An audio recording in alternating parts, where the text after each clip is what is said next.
Hello everyone. In this video we're gonna experiment with a different interface related to Weka, which is much easier than the Explorer. In this interface, which is knowledge flow, it allows you to do what we did in the Explorer, but with more flexibility and more easy way of drag and drop capability. So when you open it the first time, you will see the following categories: the data sources, and the one that you are familiar with, the filter also, and the classifier so far, and the visualization, and we're going to use also the evaluation. The rest we didn't touch base on them yet, and in the future maybe, and maybe we'll use some different kind of tools. First of all, let us load our data as we did in the Explorer. First, you have to load your data. So you click on the item that you are interested in. You have the cross signal. You just click on the layout and you will have it available.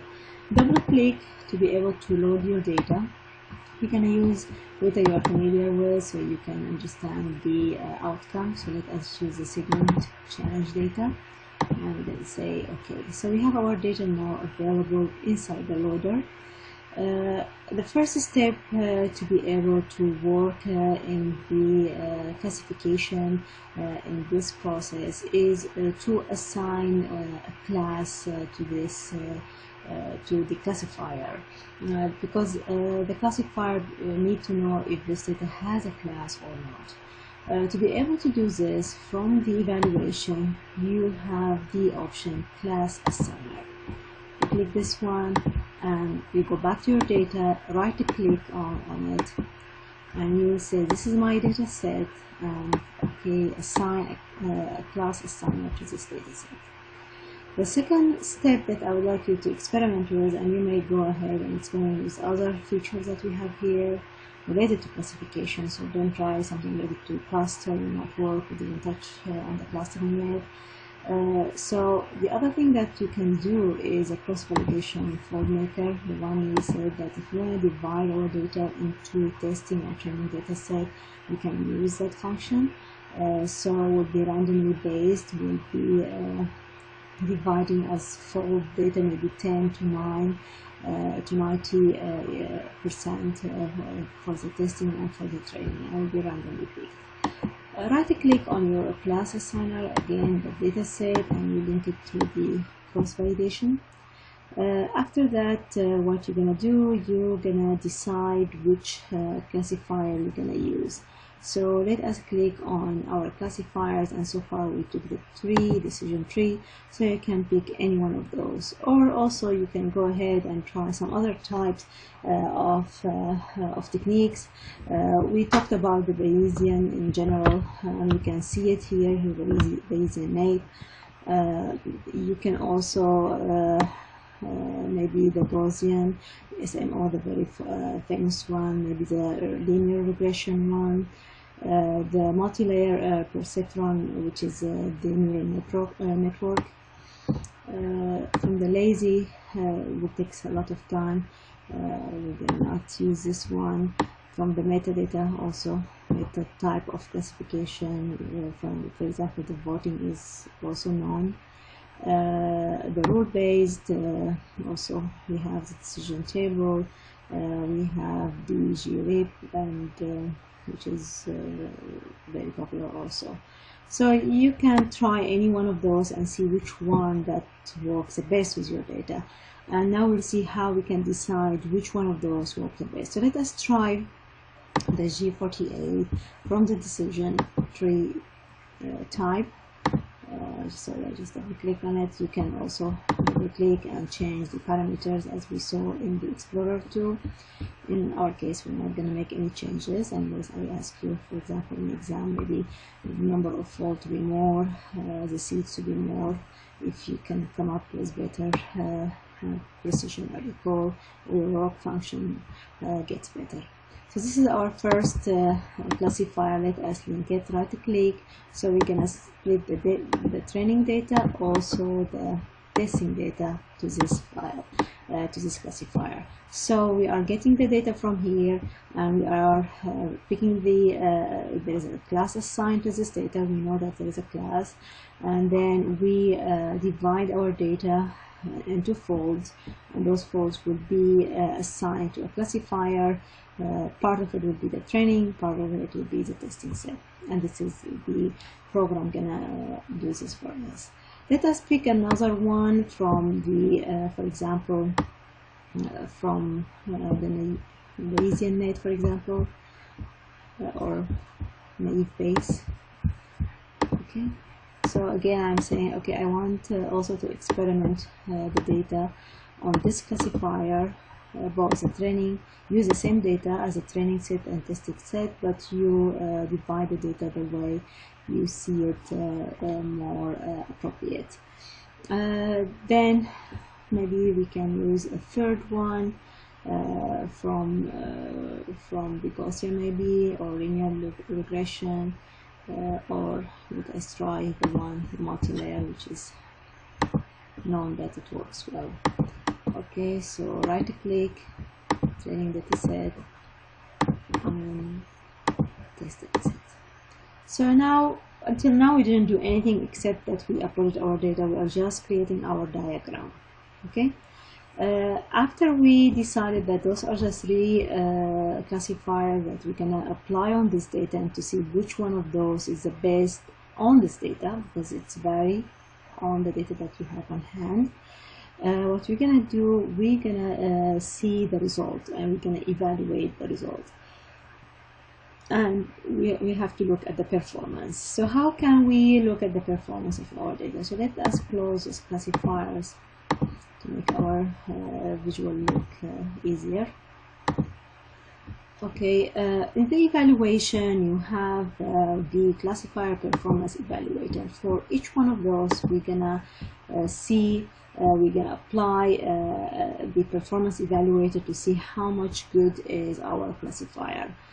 So again, we take another one, and classifier performance evaluator. So each one of those we're gonna link them, and using the batch classifier, remember that. Okay, right click and the batch classifier, and I'll explain what that means. Okay, so what we did so far, we have our data, assign the classifier, we split it as a training set and testing set into three different methodology that we're gonna use as classification methods.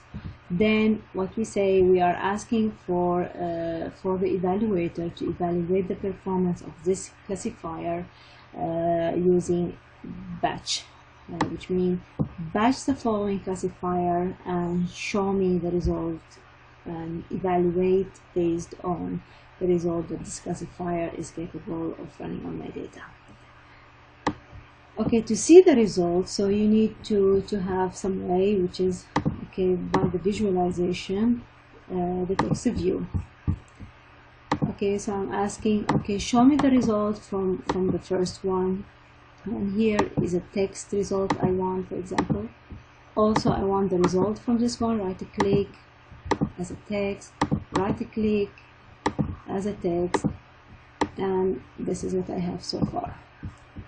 Now, to be able to see the results, we have to run all this. We have to run the data into all this diagram. By the way, SAS use exactly the same diagram. If you're familiar with SAS, or if you're not, exactly the same concept. You pick your layout, you pick your data, you pick your classifier, and you work on it. I'm gonna see it at the end of this semester. So let me run the data. So here, as you can see in the logs, Weka is running and trying to build a model for each one of those. As you can see, the most one, as I told you before, neural network take a lot of time. Still it's working, is building a model, and it finished off the two classifiers so far, and those two, they run very quick. Now it's evaluating one of those. So it's still working. We have to wait until all the results are done. and we'll see which one of those, and it doesn't always a perception that really will get the best result. It's really based on your data. Maybe sometimes, as you saw, the need base and the decision tree work very fast. Maybe we'll get very close results. That's why sometimes it's more preferable to use easier algorithm based on the application on hand. If you really have a critical application like bioinformatic application, for example, looking at the genes algorithms and trying to figure out some kind of mutation, we don't care about the time, we care more about having an accurate results.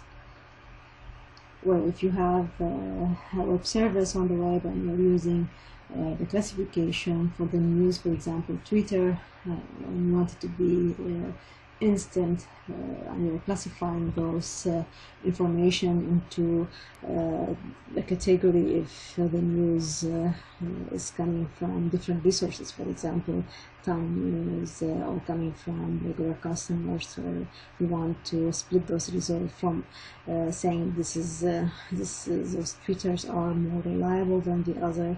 You really need something quick like Naive Bayes or Decision Tree. So as you can see now, all of them are done. So we are done. We can now look at the data and see how it works. So right click on text viewer and you will ask for show results. And as you can see here, we have the three methods, Naive Bayes. So Naive Bayes was able to, first of all, you have to analyze your data, and you remember it from before, we have about 1,500 instances, rows that mean, from our data. The Naive Bayes misclassified, that means incorrect classification, about 284, which represent almost 19% of the data were classified wrong. That's why you see those numbers here. So this is a very important number. So true positive, false positive, precision, echo, the F measure, which is the relation between those two, P to PBR over, if you remember, P plus R over 2PR, and the log function, and those are the classes that we have in our data. So this is for Naive Bayes. If I look at the precision as a measure, for me, like 83% was right. So, and this is the average, weighted average. Let us see the G48, how it worked. Much better.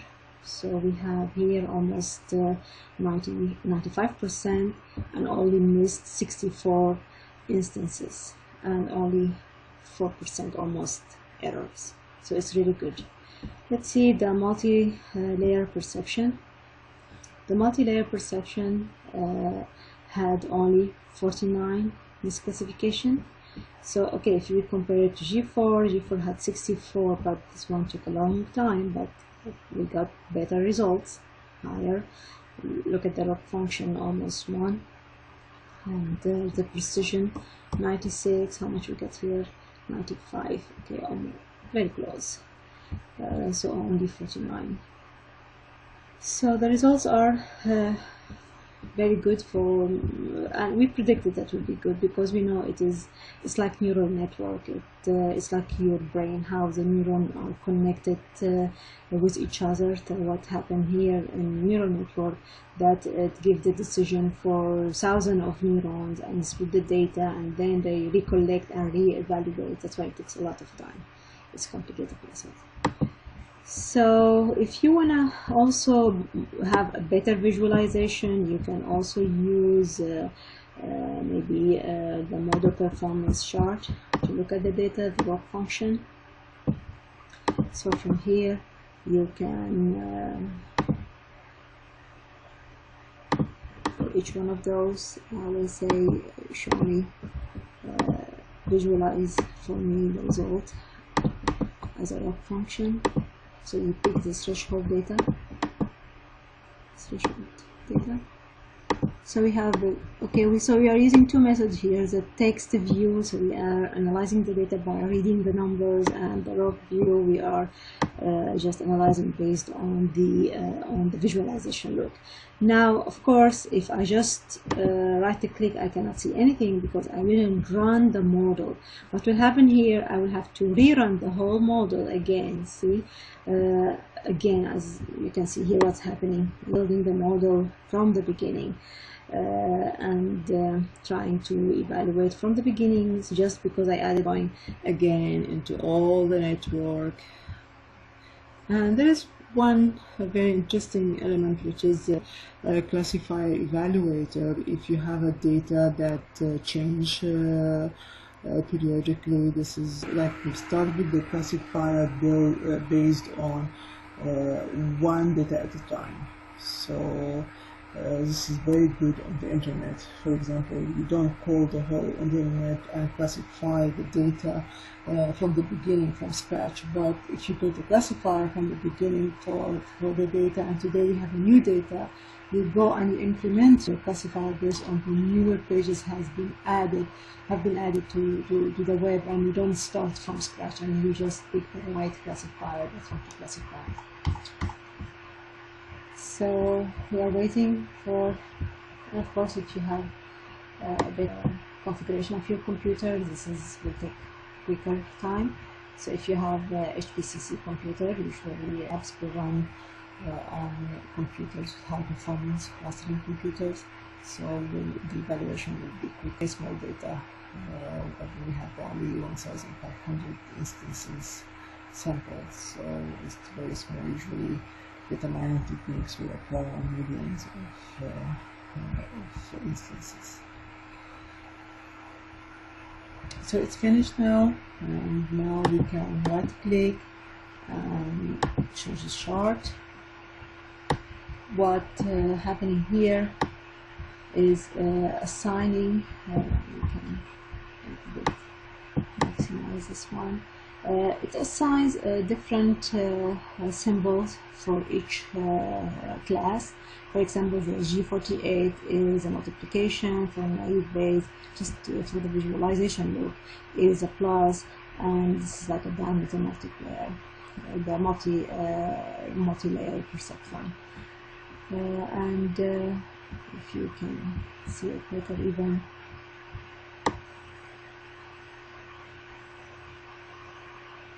since the results are not so far from each other, so you cannot really visualize. Sometimes if the classifier is really bad, and you can see from here, this is the plus actually, and the diamond is on the top, so it's working much better, and the naive base is very close to each other. That's why. And you can see the result in more details. It tells you which one instance that I clicked on. This was is similar in our Explorer. Look. So the better, higher plot we have, the better results that we have. Our log function is better. Okay, and that's it for the time being. Try to implement and maybe try some other techniques from here. Try to use maybe some data with that needs some kind of filtering, and that's very predicted to be in your test number one. So please try to work on data and try to implement something similar.